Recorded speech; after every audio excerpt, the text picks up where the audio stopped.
moi, c'est pour la première fois que je vois dans une province où le gouverneur Azozo Biloko, où il y a son argent, parfois mettre pour le fonctionnement de la banque. C'est pour la première fois.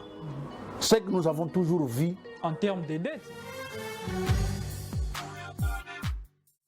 Évidemment, je vous dis que l'intention première de Monsieur le Président de l'Assemblée provinciale était celui de disculper, n'est-ce pas, son organe de tous les soupçons de corruption. Mais ce qui est malheureux, il a très mal communiqué.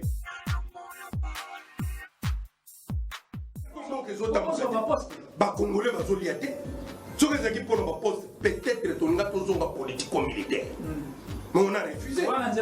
Mais oui, mais pour Congolais, puisqu'il y avait un forum important, la conférence nationale souveraine.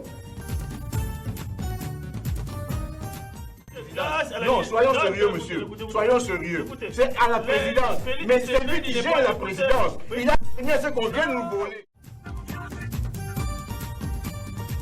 Peut-on parler d'une révolution du ministère des Droits humains? Je suis un peu mal à l'aise de le dire parce qu'il s'agit de moi. Oui. Je pense que l'éducation que moi j'ai réussi et même ma philosophie de vie m'invite toujours à l'humilité, à la modestie, même si ce que vous dites est vrai, que je suis au fait à ce jour le seul, ce qui va de soi, que le premier entre les ministres, les warriors, les ministres de la République démocratique du Congo, à prendre la parole à la grande tribune, à la tribune mythique des Nations Unies. C'est quelque chose de très important pour les Matadiens.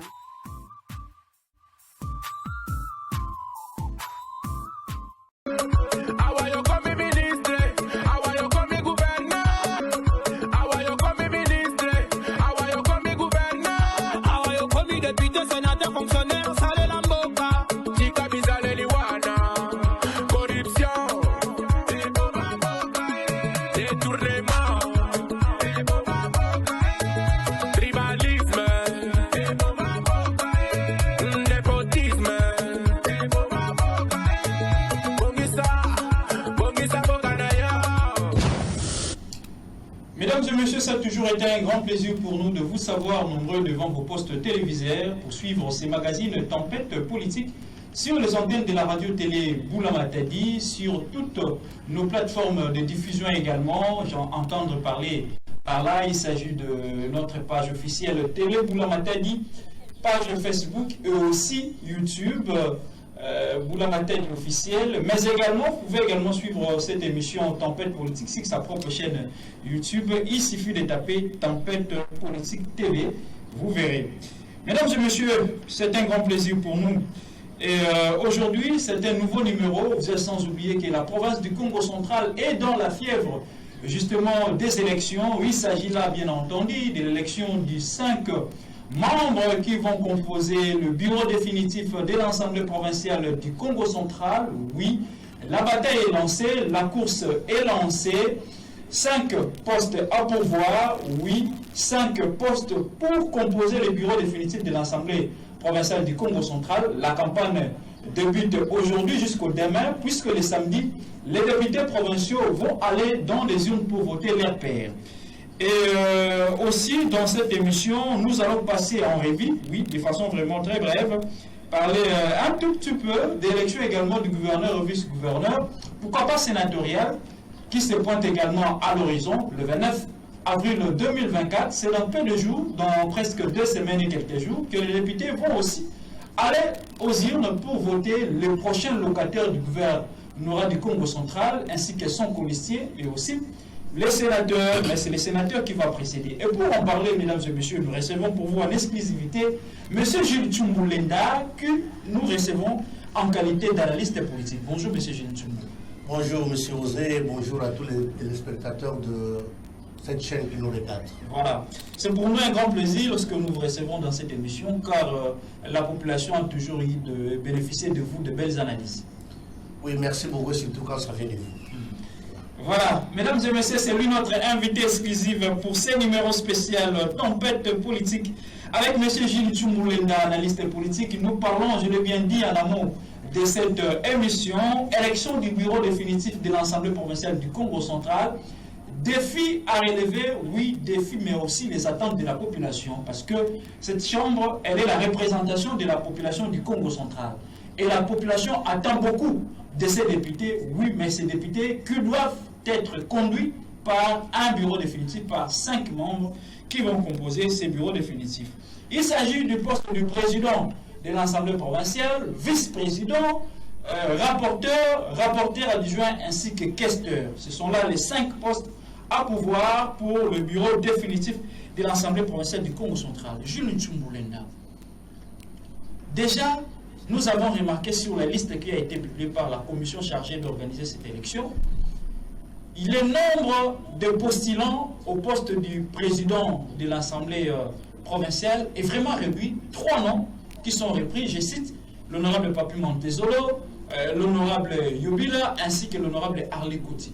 3 noms sur les 40 députés qui composent cette chambre de représentation de la population du Congo central. Quelle remarque, quelle analyse, quelle critique? Est-ce là le début d'une cohésion au sein de l'Assemblée provinciale ou sinon c'est un consensus que le groupe au sein de l'Assemblée se sont convenus?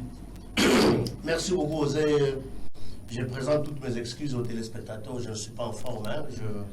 J'ai un petit souci de rime. Que les téléspectateurs ne me tiennent pas rigueur. Je ne suis pas en forme. Mais merci beaucoup pour la question. Je crois que dès que nos élus sont arrivés à Matadi, ils ont été installés. Mais il fallait suivre une procédure. Une procédure selon laquelle on doit commencer par créer une commission pour la vérification des dossiers de nos députés. Cette procédure étant vidée, il fallait passer à la validation des mandats. C'est à l'issue de la validation des mandats qu'ils sont les députés provisoirement élus, en attendant les arrêts de la Cour d'appel. La Cour d'appel qui est considérée comme la chambre administrative au niveau de la province.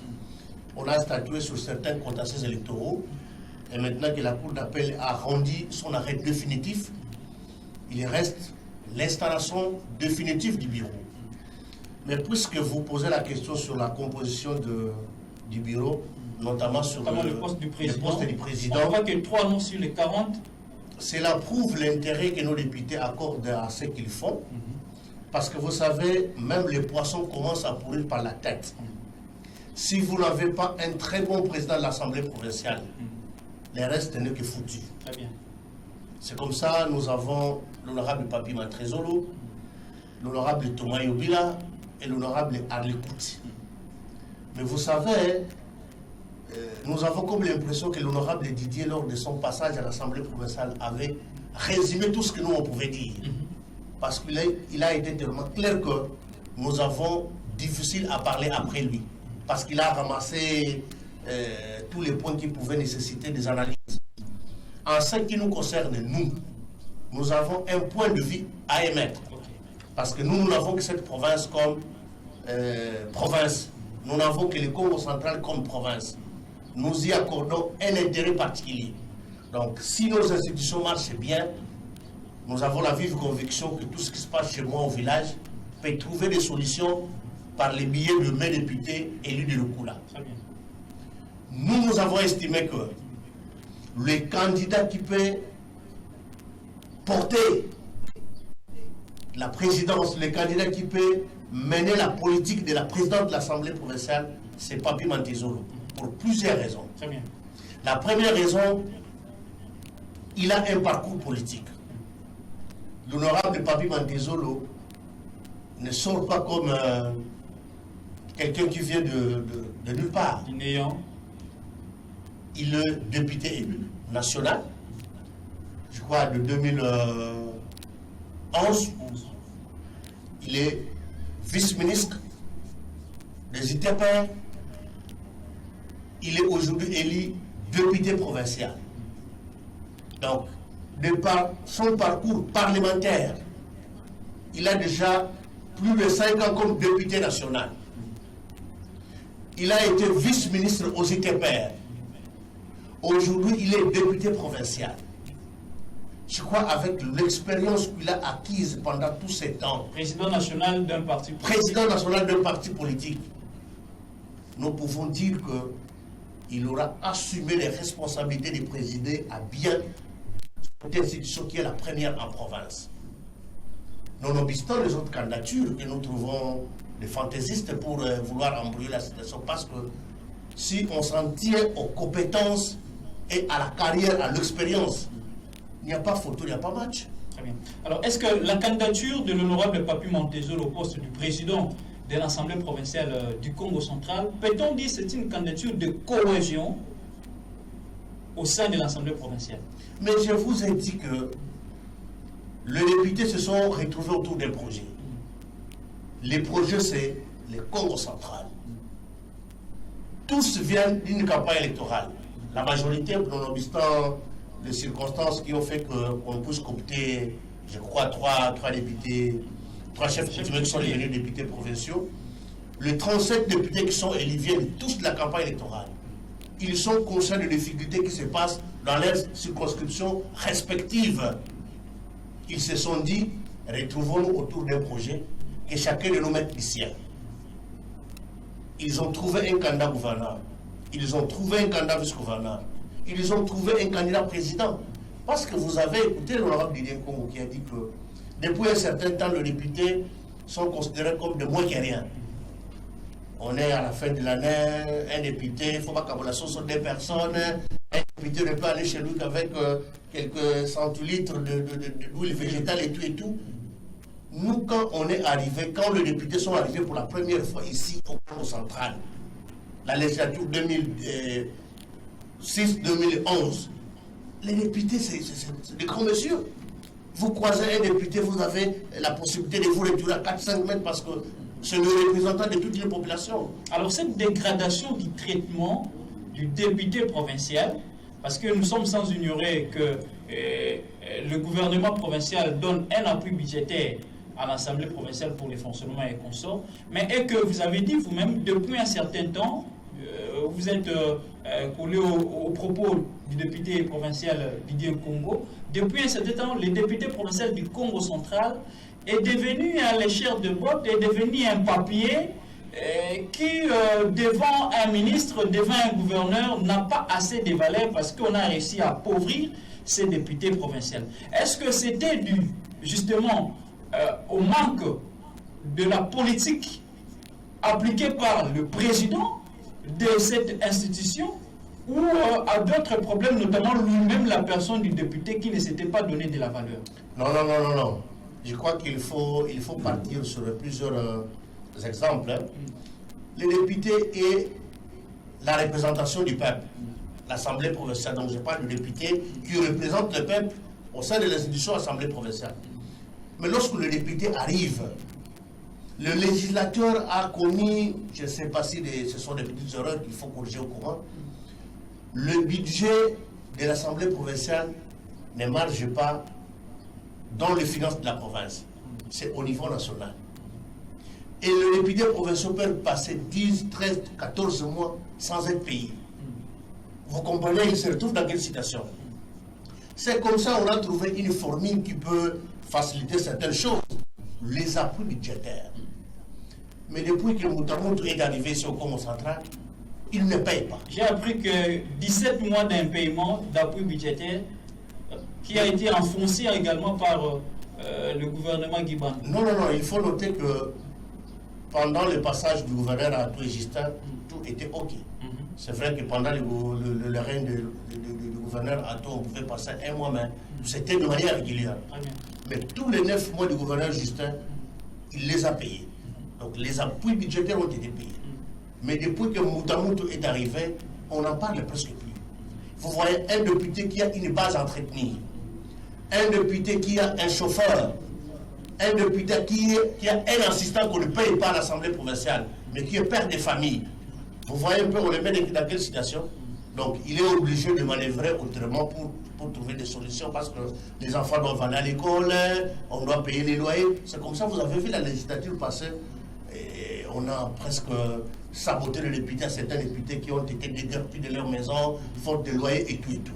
Alors, face à tous ces problèmes, allez-y. Oui, mais si on a un président qui porte la vision de ses collègues, si on a un président qui sait très bien se comporter avec beaucoup de respect, je crois qu'on aura à faire face à un gouvernement provincial qui lui a de moyens.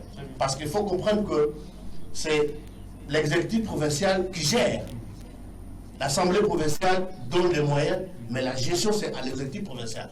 Donc, le président de l'Assemblée qui porte la vision de ses pairs est obligé à se comporter de manière responsable, qu'il ne subisse pas les intimidations de l'exécutif provincial pour que les intérêts de députés soient défendus. Mais si vous avez un président qui peut facilement être manipulé, qu'on le tire par les bouts du nez, et qu'on l'appelle chez le gouverneur à 1h du matin, il est même difficile à savoir très bien fermer les boutons de sa chemise, parce que précipitamment il doit y aller, c'est ça.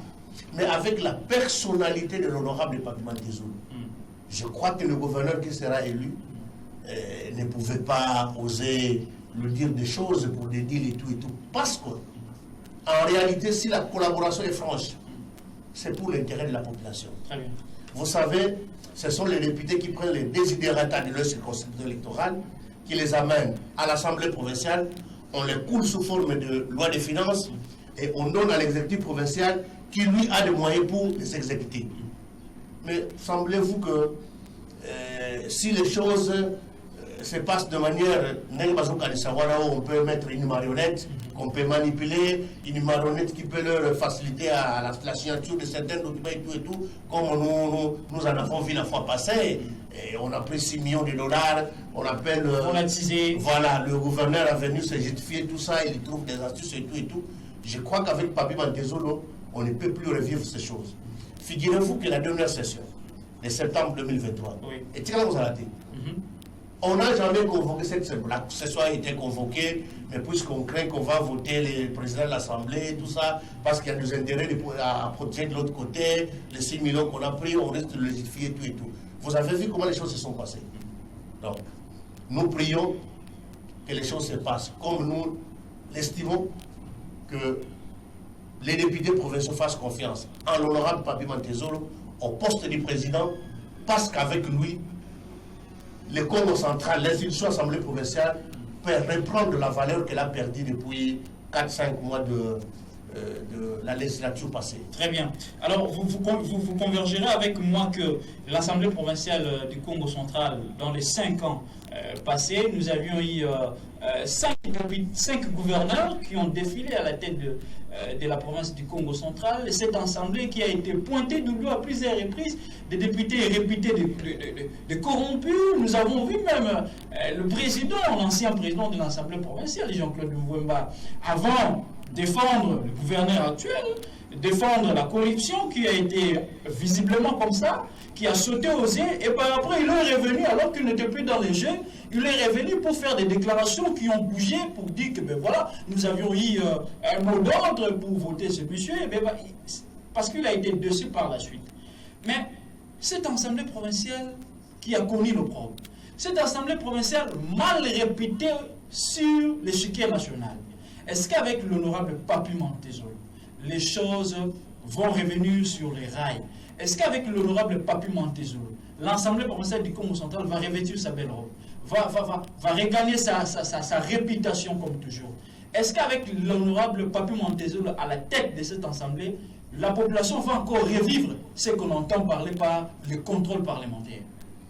Merci beaucoup, José. Je crois que c'est la question que tout le monde attendait. Tout part de la qualité des députés qu'on a. Si on est sérieux, on peut déjà faire un distinguo entre la qualité des députés de la législature passée et celle de cette législature. Nous avons la chance pour cette législature d'avoir des députés qui ont des qualités. Je peux vous en citer quelques-uns. Dans cette législature, nous avons les Pierre Kaba, nous avons les Guilin Pantou, nous avons les Moutaï Obila, nous avons le docteur Maïsa, nous avons les Bilin Tunga, nous avons les Nsalambi, nous avons le Kieno, nous avons le Jacques Bombe. Les gens qui ont de la compétence, qui ne peuvent en aucun cas accepter que pour des montants modiques, qu'ils puissent s'essouiller. On apprenait même qu'il y a un 5 000 $ qui circulait pour cette élection. Bon, ça, je ne suis pas au courant de ça. Mais si, et seulement si, il y a une bonne collaboration entre l'exécutif provincial et l'Assemblée provinciale, la collaboration dans le sens de trouver des solutions pour les problèmes des populations, je crois qu'il n'y aura pas de tiraillement. Il y a tiraillement lorsque du côté de l'exécutif, on semble prendre des choses comme pour aller construire des hôpitaux ailleurs, pour aller s'acheter des hôtels et tout et tout. C'est là où les députés se disent, écoutez, nous sommes venus pour les intérêts du peuple. Donc à chaque fois que l'exécutif provincial se méconduit, les députés sortent dessus. Et c'est ça qui crée parfois des choses qui ne sont pas appréciables. Mais cette fois-là, avec la qualité de nos députés, moi personnellement, j'ai la vive conviction qu'on aura une très bonne législature. Et surtout que ce sont les députés qui se sont retrouvés pour être porteurs de leurs propres projets. C'est comme ça qu'ils se sont dit. Ils ont fait une liste pour les 5 postes du bureau. Ils ont fait un ticket pour le gouvernorat. Je crois qu'avec cette franche collaboration, on va nous éviter beaucoup de dérapages. Parce que Mboutamoutou a tellement enfoncé cette province qu'il faut qu'il y ait des gens qui soient capables pour la ressusciter. Parce qu'il faut dire la vérité que la province se trouve dans un état comateux. Alors, c'est vrai, l'honorable Papi Montezolo a un parcours légion en politique, a une expérience pas la moindre, mais on reproche également à l'honorable Papi Montezolo de ne pas être rassembleur, mais plutôt diviseur. Est-ce que vous le confirmez? Je crois que c'est le contraire. Au regard de tout ce qui se passe, Papi Montezolo, l'honorable, joue un rôle très important. Vous avez appris lorsqu'ils ont été appelés à Vivi Palace par les responsables de leur parti politique. Je crois qu'on est dans un groupe WhatsApp, vous et moi, vous avez vu ce qu'il a écrit. Donc des propos qui sont rassembleurs. Mais puisqu'il faut toujours trouver une petite bête noire pour les Égyptiens, et non, voilà, et voilà, voilà. Mais quand vous voyez les 3 personnes qui ont postulé à ces postes, excusez-moi de la tautologie, je crois que si on est sincère et sérieux, celui qui peut gérer l'Assemblée provinciale comme Papi Montezolo n'est pas là. C'est Papi Montezolo, pour plusieurs raisons. Fort de caractère, sérieux, juriste, un parcours élogieux. Donc je crois que nos députés vont nous faire confiance et que samedi, au sortir de l'Assemblée provinciale, nous aurons un président qui s'appelle Papi Montezolo. Très bien. Parlons quand même d'autres également candidats qui sont dans d'autres postes du bureau définitif de l'Assemblée provinciale, notamment l'honorable Nsalambi, qui curieusement se retrouve seul dans la course pour le poste du vice-président de l'Assemblée provinciale du Congo central. Est-ce que c'était par manque de candidature, par manque de volonté d'autres députés provinciaux de pouvoir postuler pour que l'honorable Nsalambi se retrouve seul, ou lui également a fait l'objet d'inamitié et de consensus de ces députés porteurs d'un projet pour le développement du Congo central? Bon, je vous apprends que déjà au niveau de la présidence, c'est par prestige que l'honorable Yobi l'a postulé. Okay. Vous voyez, il est président du bureau provisoire, ne pas être candidat, c'est comme le gouverneur Justin Louema. C'est par prestige qu'il a postulé. C'est comme l'honorable Yobi. Mais de l'autre côté, parce qu'il y a des camps, de l'autre côté des Égyptiens, il fallait venir troubler les choses et tout, ils ont présenté une candidature. Mais pour le cas de la vice-présidence, l'honorable Nsalambi a été victime dans les années passées de beaucoup de montages, des montages grossiers. Mais il s'est comporté à un homme d'État. Il a surmonté toutes ces épreuves en étant un homme sérieux, un intellectuel averti et quelqu'un qui s'est fait une expérience que personne ne peut contester. Donc, lorsque les amis ont compris qu'il était candidat vice-président, on lui a donné une chance. Mais de l'autre côté, les Égyptiens, ils n'en ont pas trouvé parce que c'est tout le monde qui ne veut pas, parce que les choses sont en train de sombrer de telle sorte qu'on risque d'être victime inutilement. Donc, il est candidat unique. Donc, pour celui-là, il est déjà élu vice-président de l'Assemblée. Avec l'expérience qu'on lui reconnaît, nous avons la vive conviction qu'il va travailler de mèche avec le président, l'honorable Papi Montezolo, parce qu'il sera élu. Donc, mais pour les autres... Contrairement à ce que nous avions vu entre Jean-Claude Mbouemba et l'honorable Nimi. Après, il y a eu des contradictions. Mais non, mon frère, tu sais, l'honorable Jean-Claude Mvouemba a joué un rôle très important pour l'élection de 2022, l'élection de gouverneur 2022. Mais puisqu'il fallait cafouiller, puisqu'il fallait tripatouiller les choses, puisqu'il fallait trouver de manœuvres pour mettre la main dans la caisse de l'État, on a créé un monstre. Et vous avez vu comment on s'est débarrassé de l'honorable Jean-Claude Mvouemba. Quelqu'un qui a été pour beaucoup, mais il a été remercié à monnaie de singe. Heureusement qu'il a été très responsable. Il a quitté les choses avant que les choses les quittent. Il est parti avant l'hécatombe, mais juste après lui, c'était la chute vertigineuse. J'aimerais que nous puissions également parler de l'honorable Enno qui se laisse beaucoup entendre, Enno qui s'est fait beaucoup parler. Il s'agit de l'honorable Omega Mbadou. Pour la première fois qu'il soit élu comme député, mais on le voit très courageux se lancer dans la course pour postuler également en tant que questeur au niveau du bureau définitif de l'Assemblée provinciale du Congo central. Est-ce qu'il a un profil? Est-ce qu'il sera capable de pouvoir occuper ces postes, bien qu'ils ne soient pas encore élus, mais ils sont deux dans la course avec l'honorable Serlin Gonda. Mais l'honorable Omega Mbadou, certains pensent que c'est sa première fois qu'il soit élu, il n'a pas assez d'expérience parlementaire, il ne fallait pas qu'il postule, il a fallu qu'il puisse attendre un peu, même dans la législature prochaine pour postuler. Mais est-ce que vous pouvez dire le contraire à ceux que pense une franche opinion? Moi, je voudrais qu'on y aille par ordre chronologique, comme on a parlé du président, du vice-président, qu'on parle également du rapport adjoint qu'on a franchi avec le directeur. Vous savez, le bureau de l'Assemblée provinciale, c'est la clé de voûte du développement de la province. Parce que si ces 5 personnes sont sérieuses et consciencieuses des problèmes du peuple, l'exécutif aura du travail. Parlons maintenant du candidat rapporteur de l'UDPS, honorable Swan. Victor Swan. Moi, je l'ai connu depuis très longtemps. Vous savez, aujourd'hui, avec les silogans là de l'UDPS, le peuple est d'abord. Je vous dis qu'honorable Swami n'aura pas la tâche facile. Il aura la pression des combattants de l'UDPS de sorte qu'il est obligé de faire très bien son travail. Et je le reconnais, quelqu'un qui a des compétences. Et il le fera. Il ne voudra, donc ça sera le médiateur. Parce qu'il ne voudra pas que le président et le vice-président aient des petits soucis. Il ne voudra pas que les finances de l'Assemblée provinciale soient utilisées comme on pouvait utiliser l'argent de sa poche. Il ne voudrait pas que les rapporteurs et les rapporteurs adjoints aient des petits soucis. Donc c'est le médiateur. Vous savez qu'il a fait la prison. Il a fait la prison pour lutter pour la cause du peuple. Donc vous voyez un peu les candidats pour nos produits. Expérience, un enseignant de carrière, plus de 30 ans à l'enseignement, un combattant, quelqu'un qui porte la vision de l'UDPS, quelqu'un qui est pratiquement le médiateur de cette affaire, un très bon candidat. Et il sera élu. Et comme un rapporteur adjoint, l'honorable Bilinto. J'ai eu la chance, moi personnellement, de traiter un dossier avec lui à Kinshasa.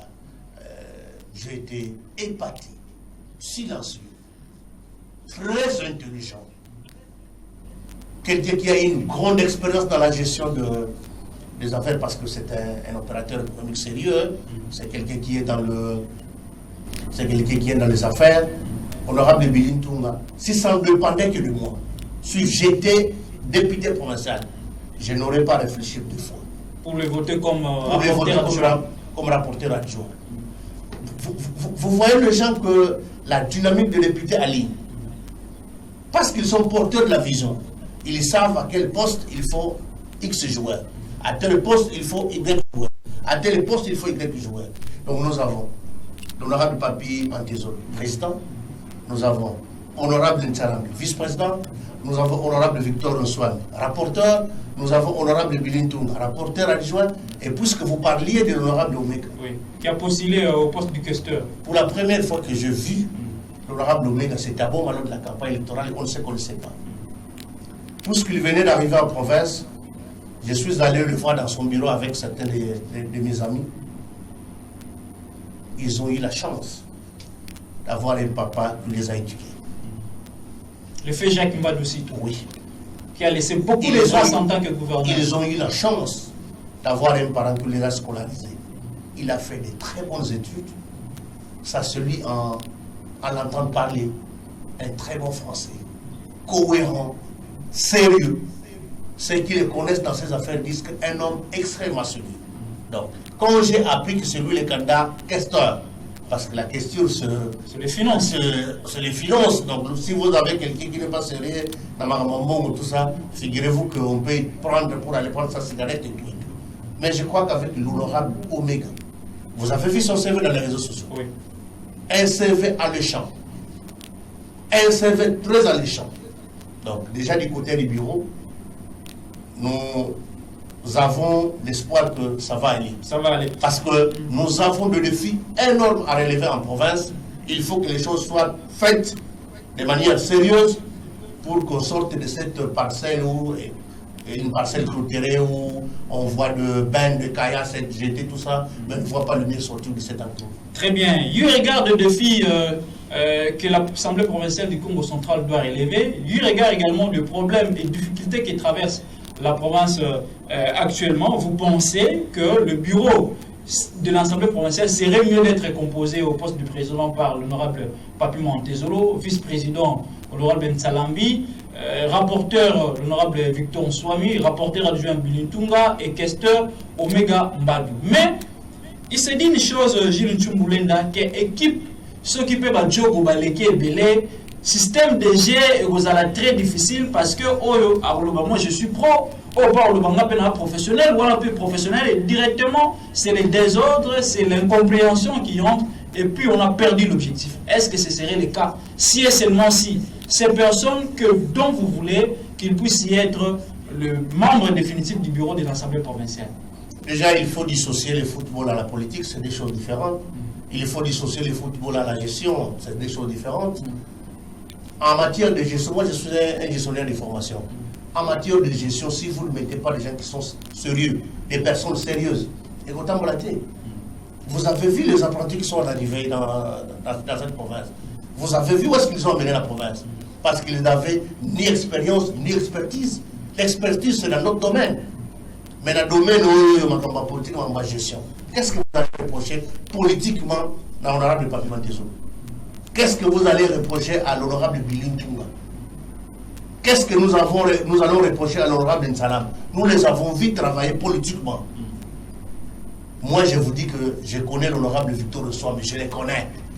J'ai des relations très profondes avec lui. Je ne peux pas me dévoiler ici. C'est un monsieur sérieux. C'est très sérieux, rigoureux. Vous allez lui amener quoi pour que vous l'achetiez? 1000 francs, 2000 francs congolais. Il ne peut pas vendre sa personnalité pour des petites choses comme ça. L'honorable nommé, vous allez lui donner quoi qu'il n'a pas eu déjà de son père. Vous voyez? Donc on a estimé qu'il fallait mettre des gens qui sont sérieux, les hommes qui sont consensueux, les hommes qui se rendent compte du problème du peuple. Parce que le chef de l'État ne peut pas venir tout faire. Il a Kikwiti, il a Bumbashi, il a Matad, il a... Non.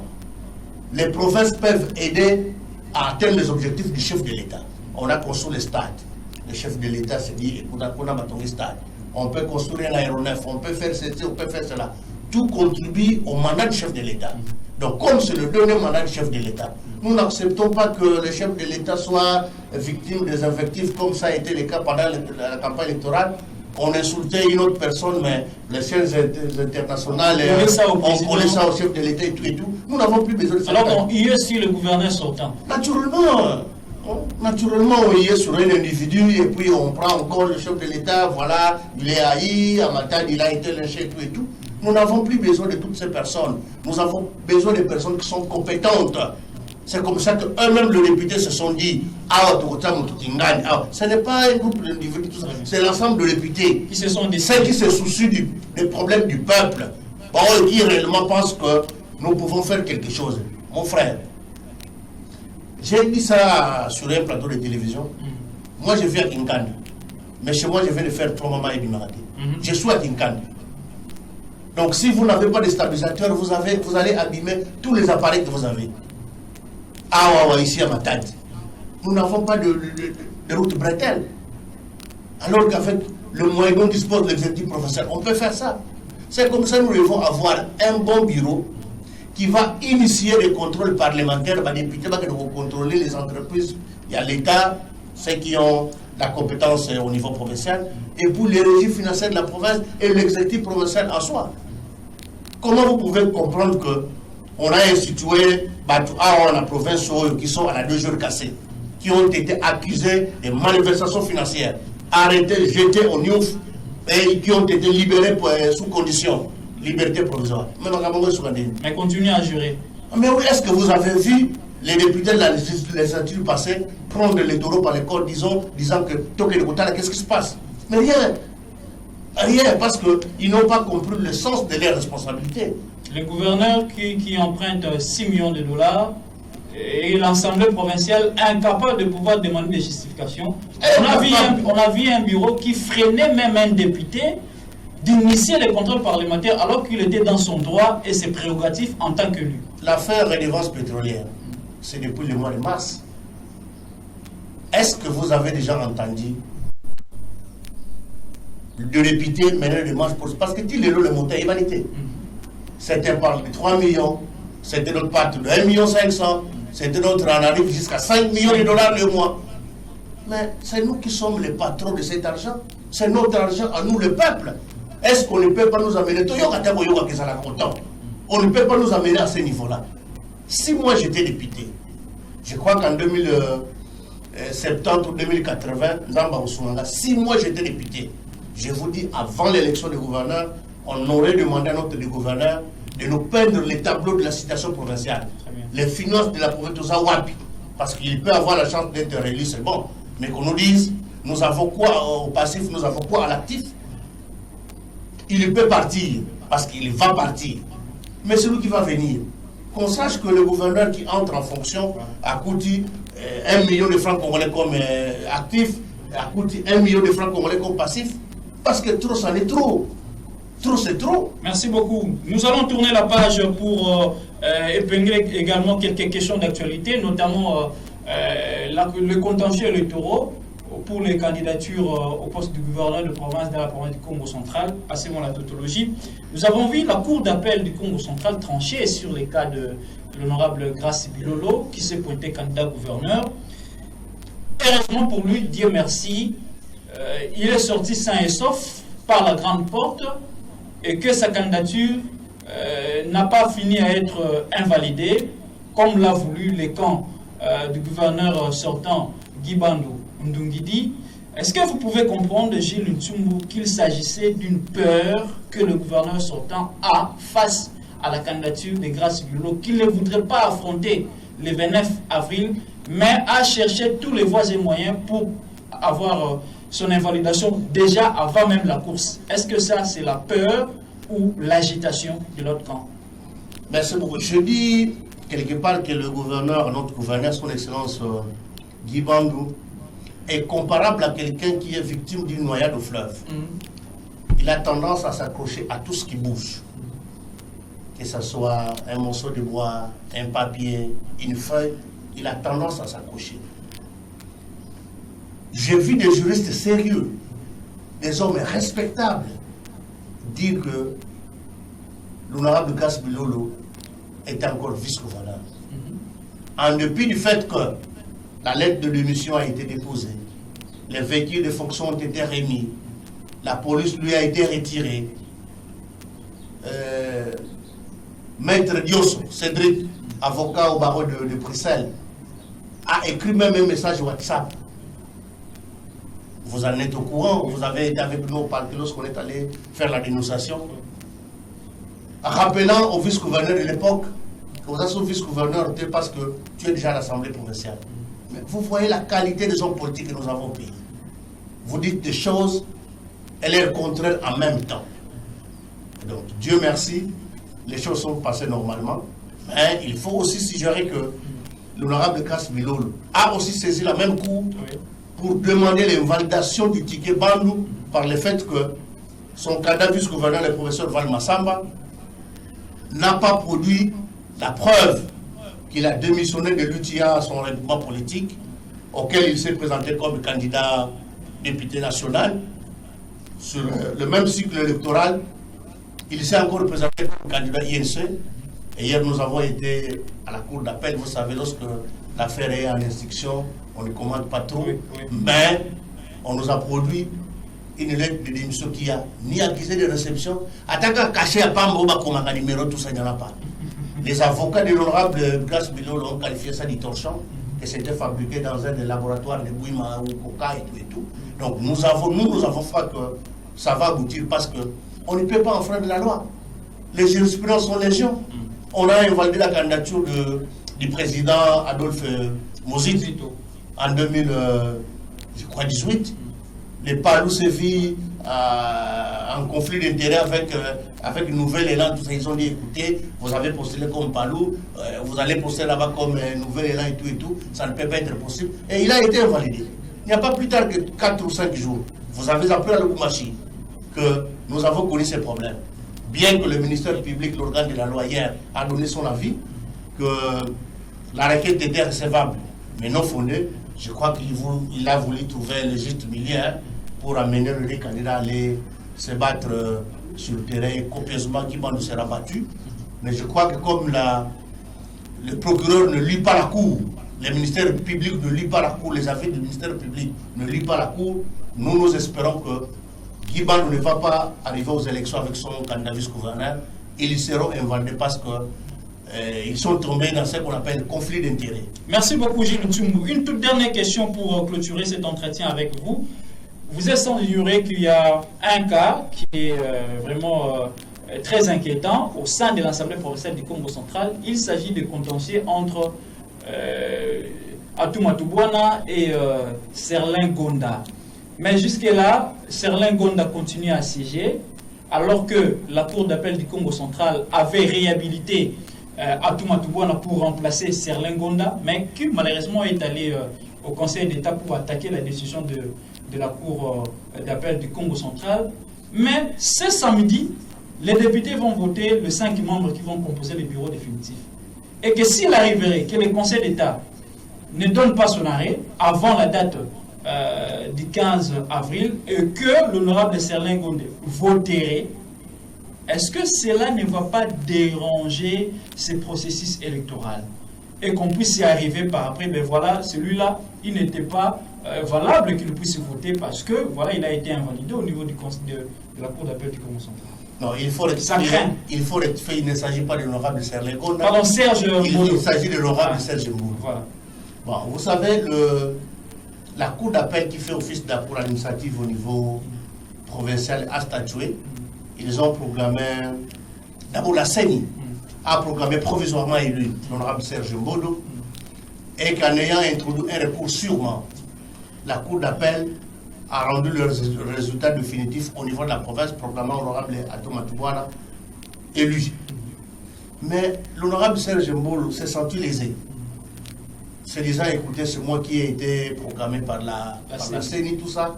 Et comme la justice nous donne la possibilité de faire un recours, il est allé au Conseil d'État pour finalement qu'on juge au dernier ressort cette affaire.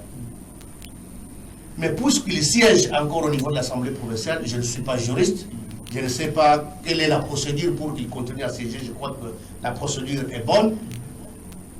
Si on me posait la question de prodiguer des conseils sur cet état de choses, je n'aurais pas accepté qu'il vote. Je n'aurais pas accepté qu'il vote pour la simple raison que les Égyptiens qui sont en face trouveront une astuce pour aller saisir les cours et tribunaux pour un autre contentieux électoral. Après l'élection. Donc je ne sais pas comment les choses se passent au niveau de l'Assemblée provinciale.